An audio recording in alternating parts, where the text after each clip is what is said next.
Hi, everyone. My name is Emma Andelson. I am the program manager at Six Sales, and I'll be talking to you all about a recent project we just wrapped up on state legislation for sickle cell disease. And just to note that my wonderful project support for this was Nichelle French, our policy and research intern.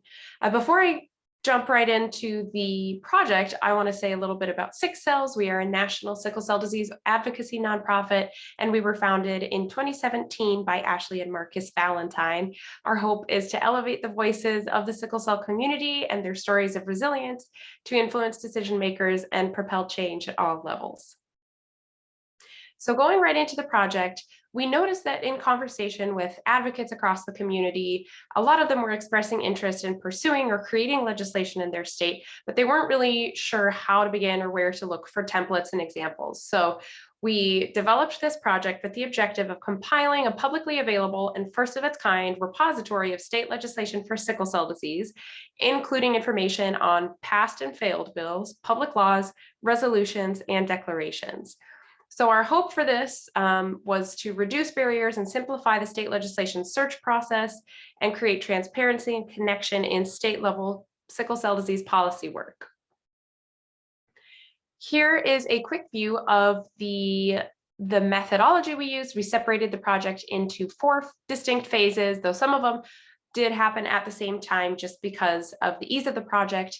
And I'll get right into the details here. So going into phase 1, the data survey. We wanted to figure out what information was available for free to people wondering about state legislation for sickle cell.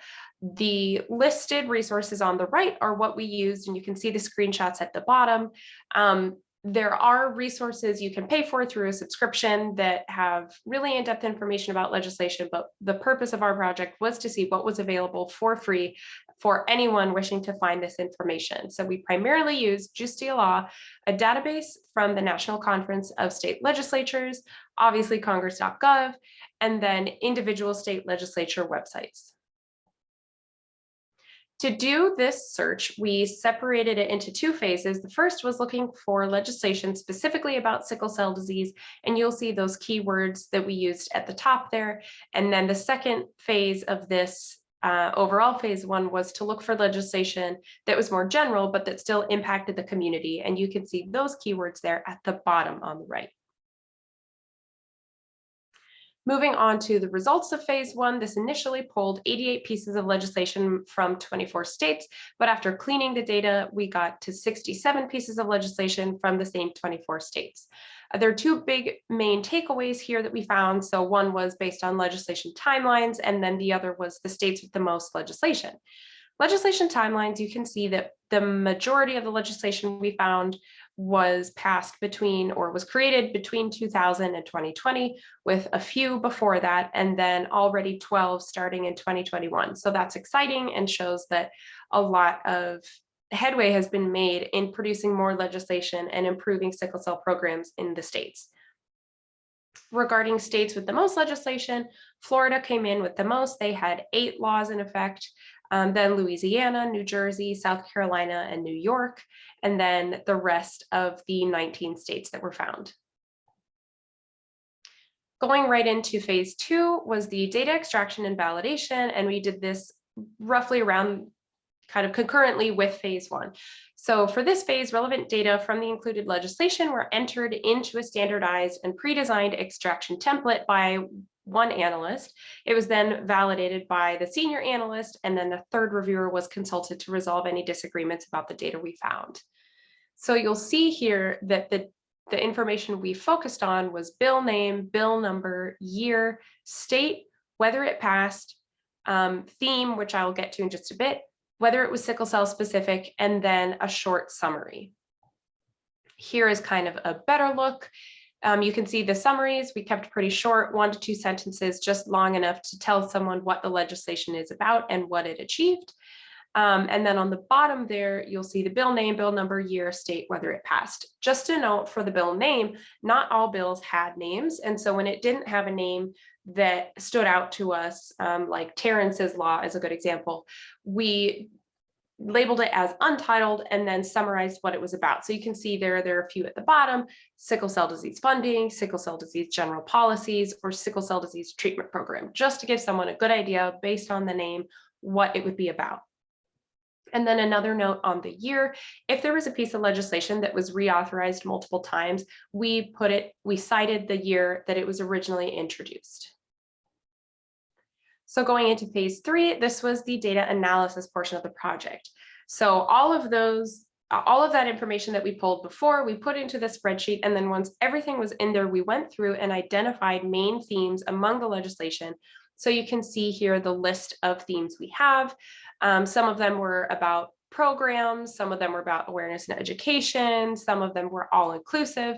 And then if something did not fall into a category, we just labeled it as other. And there weren't too many of those. Most of them could be identified within a category. Here is a closer look at the results from phase 3. And then here the yellow boxes indicate where we labeled the theme. So you can see we kept it in a drop-down menu, labeled each piece of legislation.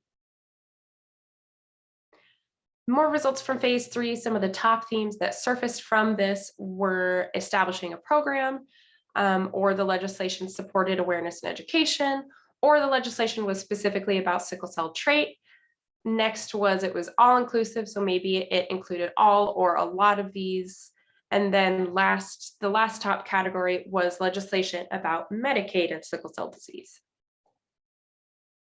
Going into phase 4 was the website upload. So this was after a final validation done by the third reviewer, and then we popped it onto our website on our state advocacy map.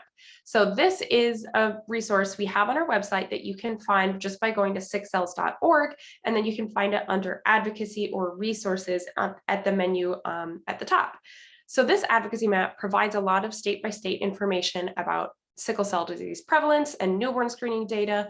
It has links out to state organizations, links out to how to contact state and federal legislators, and then links to Medicaid coverage decision committees. So this is where we decided to add our information on state legislation.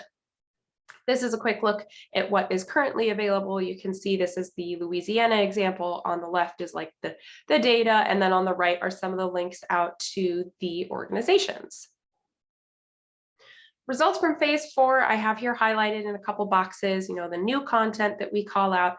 And then on the top right there, that yellow box indicates that you can filter by items on our website listed as legislation. And then right below that, you can see you can also filter by state. So whichever works for your purpose. So here's what it looks like on our website. When you click legislation, you'll see Terence's Law, the sample that I noted before. And then you'll see that with each piece of legislation, the summary will include the name, the bill number, the year, the state, the status, and a quick summary. And then it'll also link out to the resource where we got this information. This example is from a state legislature website. So in conclusion, this project, the state level advocacy repository, is crucial to ensuring ongoing and broad support for local sickle cell disease programs.